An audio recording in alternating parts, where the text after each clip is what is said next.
সেপ্টেম্বরের শেষ দিকে ঢাকার জাতীয় স্টেডিয়ামে প্রবাসী ফুটবলারদের মেলা বসেছিল, যেখানে 14টি দেশের 49 ফুটবলার 3 দিনব্যাপী বাংলাদেশ ফুটবল ফেডারেশন বাফুফে ট্রায়ালে নিজেদের সর্বোচ্চটা নিংড়ে দেন। ট্রায়ালে ঠিক কতজন ফুটবলার টিকে আছেন সেই বিষয়টি তখন গোপন রেখেছিল দেশের ফুটবলের সর্বোচ্চ সংস্থা।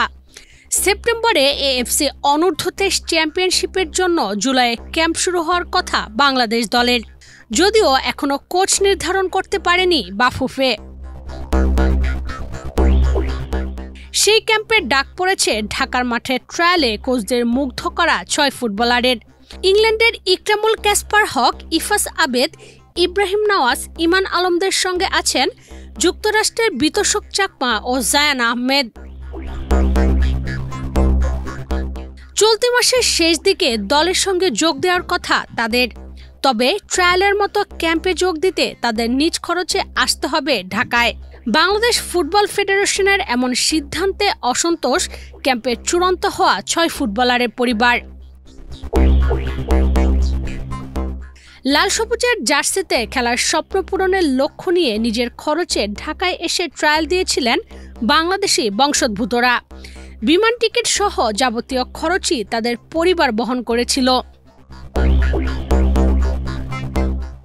এখন অনূর্ধ্ব-23 দলের ক্যাম্পে যোগ দিতে হলে এই 6 ফুটবলারকে বিমান টিকিটের খরচ নিজেদেরই বহন করতে হবে।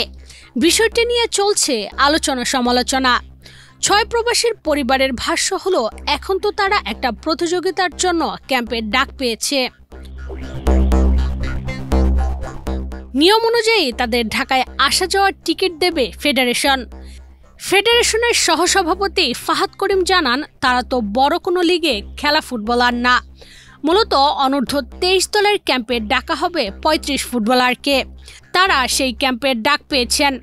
যখন 23 জনের চূড়ান্ত স্কোয়াডের ঠাঁই পাবে তখন তাদের পুরো খরচ ফেডারেশন বহন করবে।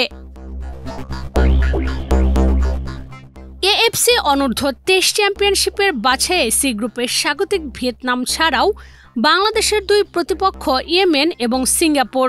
ট্রায়াল থেকে চূড়ান্ত হওয়া 6 জনের সঙ্গে ইতালিয়ান প্রবাসী ফাহমিদুল ইসলাম এবং ইংল্যান্ডের কিউবা মিচেল থাকছেন যুব দলের ক্যাম্পে।